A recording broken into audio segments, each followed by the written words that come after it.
الحمدللہ وکفی وسلام علی عبادہ الذین اصطفی اما بعد.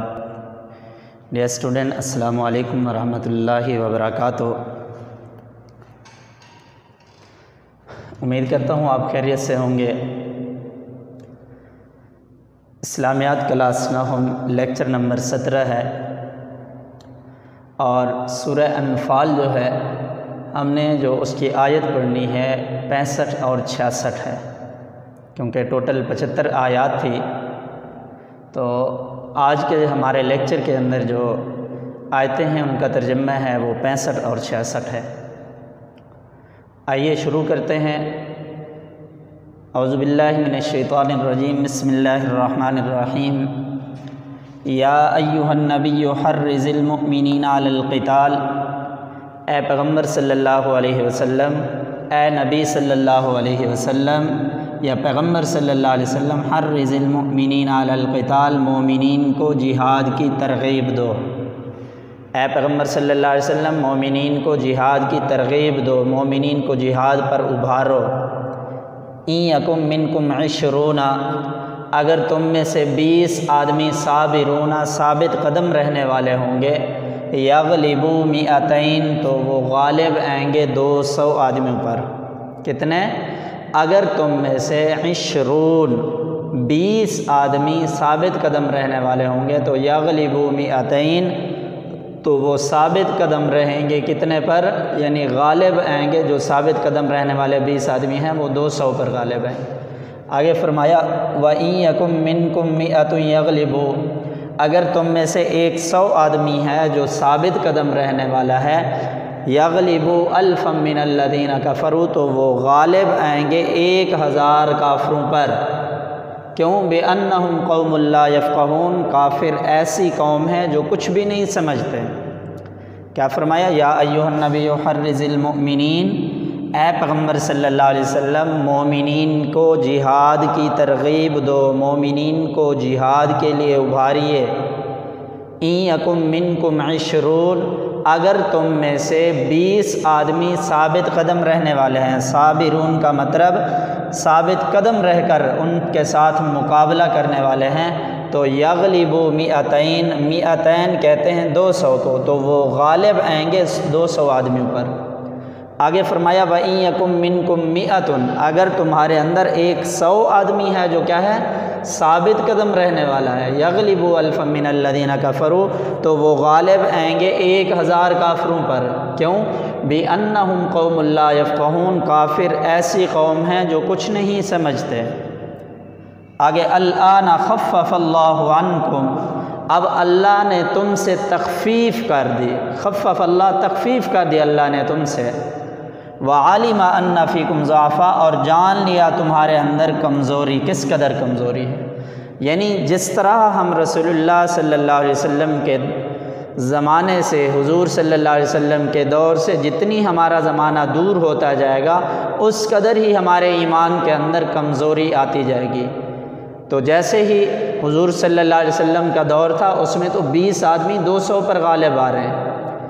آگے فرمایا الآن خفف اللہ، کہ اب اللہ نے تخفیف کر دی تم کو. وعلم، تم سے، وعلم ان فیکم ضعفا، اور تمہارے اندر کمزوری کو جان لیا.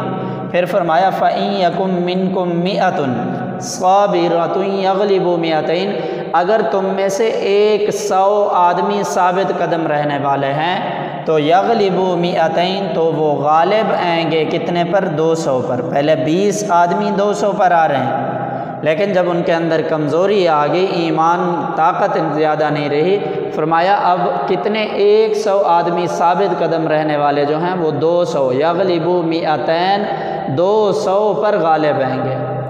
آگے فرمایا وَإِن يَكُن مِّنكُمْ 1000 يَغْلِبُوا 2000 بِإِذْنِ اللَّهِ، اگر تم میں سے 1000 کہتے ہیں 1000 کو، اگر تم میں سے 1000 آدمی ثابت قدم رہنے والا ہے، یغلبوا 2000، تو وہ غالب آئیں گے 2000 پر بِإِذْنِ اللَّهِ، اللہ کے حکم سے.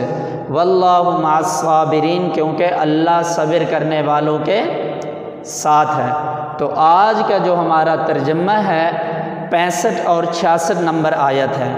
آیت کیا تھی؟ یا ایھا النبی حرض المؤمنین علی القتال. ایک دفعہ دوبارہ ترجمہ دیکھ لیتے ہیں.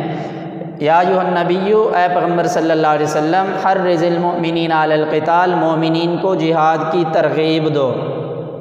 ان یکم منکم 20 صابرون یغلبوا 200، اگر تم میں سے 20 آدمی ثابت قدم رہنے والے ہیں، یغلبوا 200 تو وہ غالب آئیں گے 200 آدمیوں پر۔ وَإِن یکم منکم 100، اگر تم میں سے 100 آدمی ثابت قدم رہنے والے ہیں، یغلبوا 1000 من الذین کفروا، تو وہ غالب آئیں گے 1000 کافروں پر۔ کیوں؟ بِأَنَّهُمْ قَوْمٌ لَا يَفْقَهُونَ، کیونکہ کافر ایسی قوم ہیں جو کچھ نہیں سمجھتے۔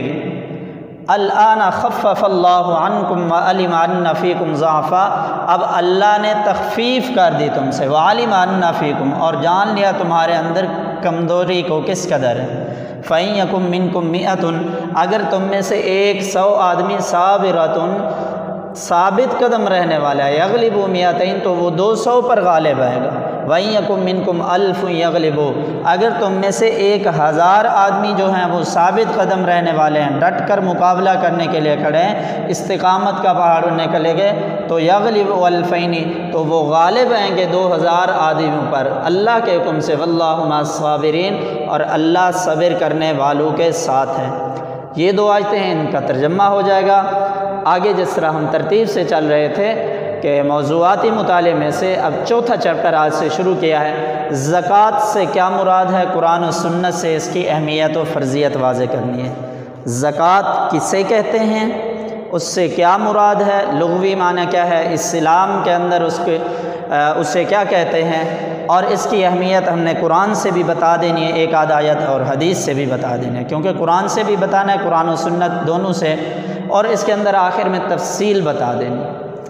تو زکوٰۃ کی تعریف کر دی۔ زکوٰۃ کا لغوی معنی پہلے بتا دیا، پاک کرنا، بڑھنا، نشو نما پانا، کیونکہ جب آدمی زکوٰۃ ادا کرتا ہے، زکوٰۃ ادا کرنے کی وجہ سے انسان کا جو مال ہوتا ہے وہ پاک صاف ہو جاتا ہے۔ تو اس کا لغوی معنی کیا ہوا؟ زکوٰۃ کا لغوی معنی ہے پاک کرنا، بڑھنا، نشو نما پانا، کیونکہ جب ہم اپنے مال سے زکوٰۃ ادا کر دیتے ہیں اس کے اندر نشو نما ہوتی ہے، یعنی اس کے اندر اللہ برکت ڈال دیتے ہیں، وہ مال بڑھنے لگ جاتا ہے، پاک صاف ہو جاتا ہے۔ اسلام کے اندر زکوٰۃ کسے کہتے ہیں؟ کہ اسلام میں زکوٰۃ سے مراد ایسی مالی عبادت ہے، اسلام کے اندر زکوٰۃ سے مراد ایسی مالی عبادت ہے جو ہر صاحب نصاب کے مال پر سال مکمل ہونے کے بعد 2.5% کیا ہے؟ فرض ہے، اسے زکوٰۃ کہتے ہیں۔ اسلام میں زکوٰۃ سے مراد کیا ہے؟ ایسی مالی عبادت جو ہر صاحب نصاب پر، ہر صاحب نصاب کے مال پر سال مکمل ہونے کے بعد 2.5% زکوٰۃ فرض ہوتی ہے، اسے کیا کہتے ہیں؟ زکوٰۃ کہتے ہیں۔ اب دیکھیں، اب اس کے پاس ویسے تو آگے اس کی تفصیل آ جائے گی، زکوٰۃ کتنا مال ہو تو فرض ہوتی ہے، جیسے سونا ہے 7.5 تولے کسی کے پاس ہو، یا اگر چاندی ہے تو 52.5 تولے، یا دونوں کو ملا کر ایک کے نصاب کے برابر ہو جائیں تو اس پر زکوٰۃ فرض ہوتی ہے۔ تو لہٰذا یہاں پر صرف یہی کرنا ہے، زکوٰۃ کی تعریف کیا ہے، زکوٰۃ کا لغوی معنی اس کے اندر بتا دینا ہے، نشو نما پانا، پاک کرنا، بڑھنا، یہ اس کا لغوی معنی ہو جائے گا۔ اسلام میں زکوٰۃ سے مراد کیا ہے؟ کہ ایسی مالی عبادت ہے جو ہر صاحب نصاب کے مال پر سال مکمل ہونے کے بعد وہ کیا ہوگی؟ فرض ہے، اسے زکوٰۃ کہتے ہیں۔ آگے ہے زکوٰۃ کی فرضیت۔ پہلے کیا ہے؟ زکوٰۃ کی تعریف، اب ہے زکوٰۃ کی فرضیت کہ زکوٰۃ فرض کب ہوئی۔ آپ دیکھیں، سن 2 ہجری میں فرض ہوئی تھی زکوٰۃ، سن 2 ہجری کے اندر فرض ہوئی۔ اس کے تفصیلی احکام جو ہیں وہ 8 ہجری میں نازل ہوئے، کہ کس طرح اس کے اندر احکامات جو تھے وہ سارے 8 ہجری میں نازل ہوئے، لیکن زکوٰۃ کا جو باقاعدہ آغاز کیا گیا، زکوٰۃ لی جاتی تھی، وہ 9 ہجری کے اندر اس کا کیا ہے؟ نفاذ مکمل ہوا تھا۔ تو کیا ہے؟ زکوٰۃ 2 ہجری میں فرض ہوئی، اس کے تفصیلی احکام جو ہیں 8 ہجری میں نازل ہوئے، باقاعدہ نفاذ جو ہے 9 ہجری میں ہوا۔ آگے ہے زکوٰۃ کی فرضیت و اہمیت قرآن سے۔ ہم نے کیونکہ زکوٰۃ سے کیا مراد ہے، زکوٰۃ کی تعریف بھی کر دی، زکوٰۃ کی فرضیت بھی بتا دی اس کے اندر۔ آگے قرآن سے بھی اس کی اہمیت واضح کرنی ہے اور حدیث رسول سے بھی۔ قرآن سے کیا ہے؟ اور تم نماز کرو، وَأَقِیمُوا الصَّلَاةَ وَآتُوا الزَّکَاةَ، اور نماز قائم کرو اور زکوٰۃ ادا کرو۔ واقیم الصلاۃ نماز قائم کرو، وآتوا الزکاۃ اور زکوٰۃ ادا کرو۔ ایک اور جگہ پر ارشاد ہے واقیم الصلاۃ وآتوا الزکاۃ وأطیعوا الرسول، اور نماز قائم کرو اور زکوٰۃ ادا کرو اور رسول اللہ صلی اللہ علیہ وسلم کی اطاعت کرو۔ یعنی بہت سارے مقامات، ایک اور جگہ پر نماز قائم کرو اور زکوٰۃ ادا کرو اور اللہ کو قرض دو قرض حسنہ، مختلف ہیں، تو آپ نے یہ دو آیتیں یاد کر لینی ہے۔ اور تم نماز قائم کرو اور زکوٰۃ ادا کرو۔ آپ نے زکوٰۃ کی فرضیت و اہمیت قرآن سے لکھنے کے بعد آیت نمبر 1 لکھنا ہے۔ آیت نمبر 1 ارشاد باری تعالیٰ، وہ ہیڈنگ میں لکھ دینا ہے۔ جہاں پر آپ نے یہ ہیڈنگ دی ہوئی ہے، اس کے نیچے اور لائن کے اندر آپ نے ہیڈنگ دینی ہے۔ آیت نمبر 1 ارشاد باری تعالیٰ، آگے پھر یہ آیت لکھنی ہے اور تم نماز قائم کرو اور زکوٰۃ ادا کرو۔ دوسری آیت نمبر 2 ارشاد باری تعالیٰ، اور نماز قائم کرو اور زکوٰۃ ادا کرو اور رسول اللہ صلی اللہ علیہ وسلم کی اطاعت کرو۔